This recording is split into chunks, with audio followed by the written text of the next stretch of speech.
Hello Libra, Sun, Moon, Rising, and Venus Signs. Kamusta kayo? Sana po'y nasa mabuti kayong kalagayan. Welcome back po sa Star Tarot. At kung bago kayo rito, welcome din po kayo. Please subscribe, like, share my videos, and leave me a comment kung nakaresonate po kayo. Thank you. So, first card ni Libra, we have soulmate. Sabi dito, yes, this person is your soulmate. Your connection is sacred. Ayan. So, Libra, for some of you, kung sino man itong person mo sa ngayon, maaari na siya nga ang inyong soulmate. Okay? Ah, and mapapansin mo naman yon, no? Malalaman mo din yun sa sarili mo na indeed, no, yung taong ito na maaring jowa mo sa ngayon or asawa mo, boyfriend or girlfriend mo is talaga ay yung soulmate, no? Soul tribe mo. You have found your soul tribe. Kasi yung connection mo, mararamdaman mo na yung connection ninyo talagang instant, at saka yung connection ninyo, alam mo na talagang ang lalim agad, 'no?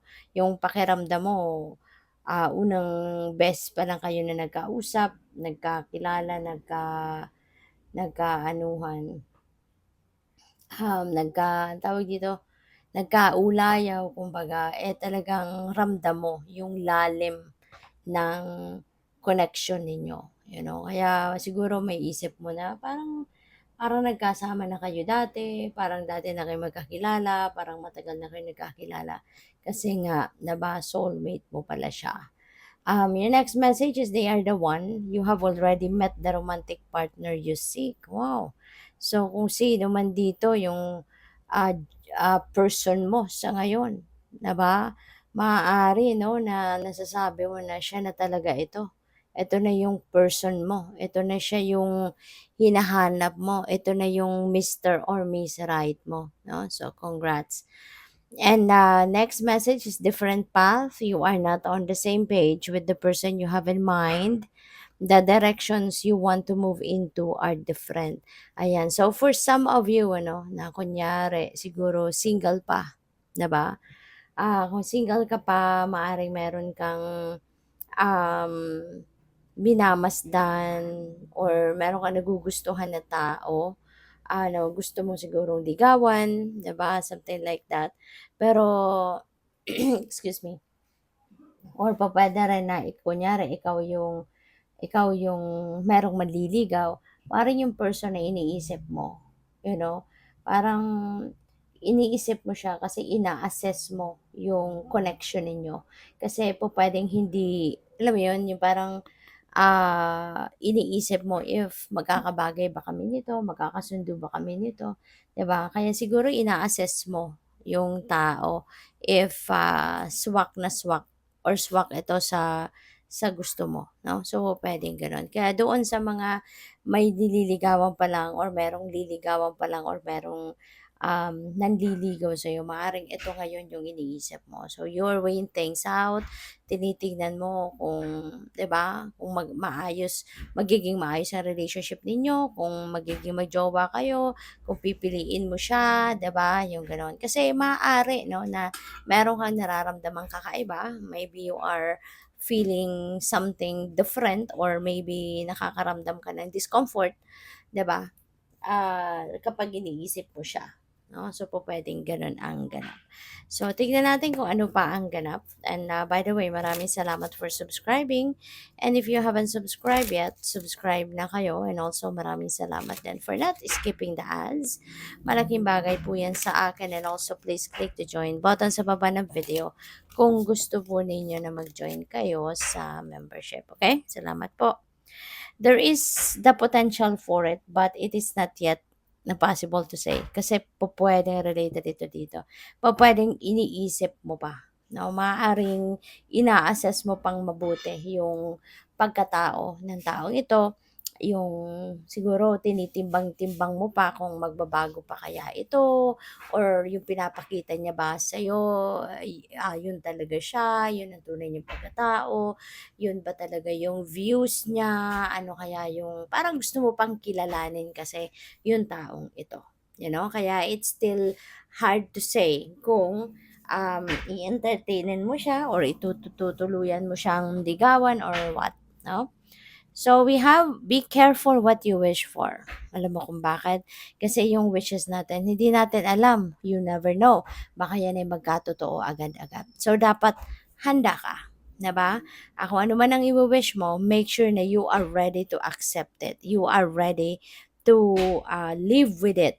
No? Kapag sinurpresa ka ng universe na winish mo pala ngayon tapos bukas, 'di ba? Matutupad na. So are you ready for it? 'Di ba? So kaya kailangang handa ka. Kailangang maging careful ka sa kung ano yung iwi-wish mo.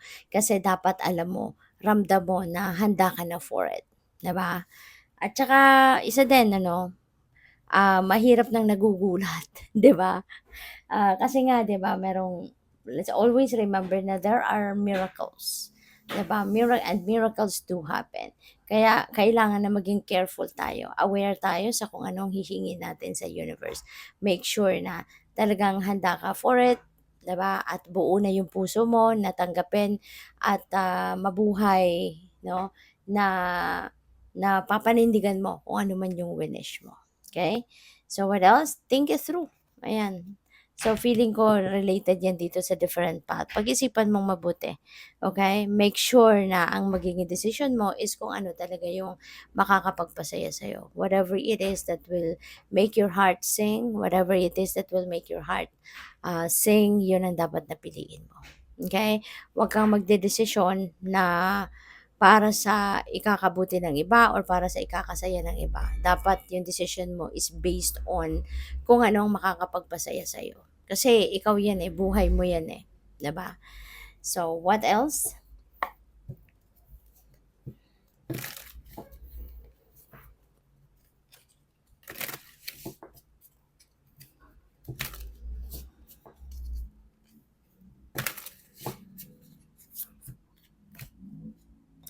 So, we have Page of Cups. Ayan. So, baka merong invitation sa inyo dito. Kunyari, yung manliligaw ninyo.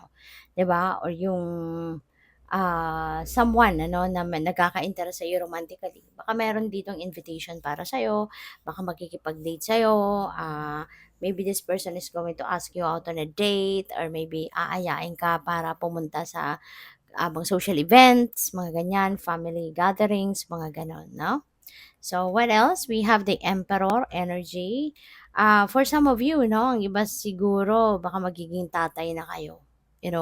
Maybe, kasi si Emperor, father archetype siya. So, most likely, ang iba sa inyo, maybe you're going to become a dad na sa ngayon. Kaya congrats sa iyo.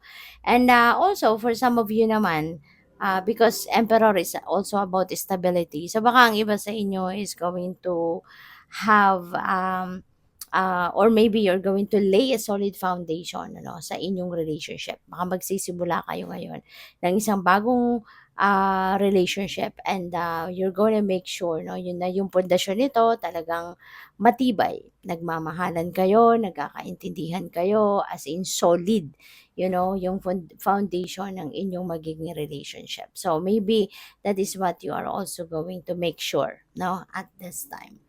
So, we have hermit. Ayan, kailangan mo na magpahinga, kailangan mo na magmuni-muni, mag-isip-isip. This is the perfect time to contemplate. This is the perfect time to contemplate and ito yung perfect time para kayo ay magnilay-nilay at magmuni-muni. Okay? So, pag-isipan ninyong mabuti ang mga sitwasyon, pag-isipan ninyong mabuti yung mga nangyayari sa buhay ninyo sa ngayon. Okay? Lalo-lalo na yung ito, huwag ninyong i-compromise ang inyong kasiyahan at ang magbuting sitwasyon ninyo, yun ang isipin ninyo. Okay? Kung ano makakapagpasaya sa'yo, kung alam mo naman na siguro hindi ka naman 100% na magiging masaya diyan, wag na. 'Di ba? Wag ka nang kumuha ng batong ipupukpok sa ulo mo, kumbaga, okay? So, make a bright decision, a good decision, okay?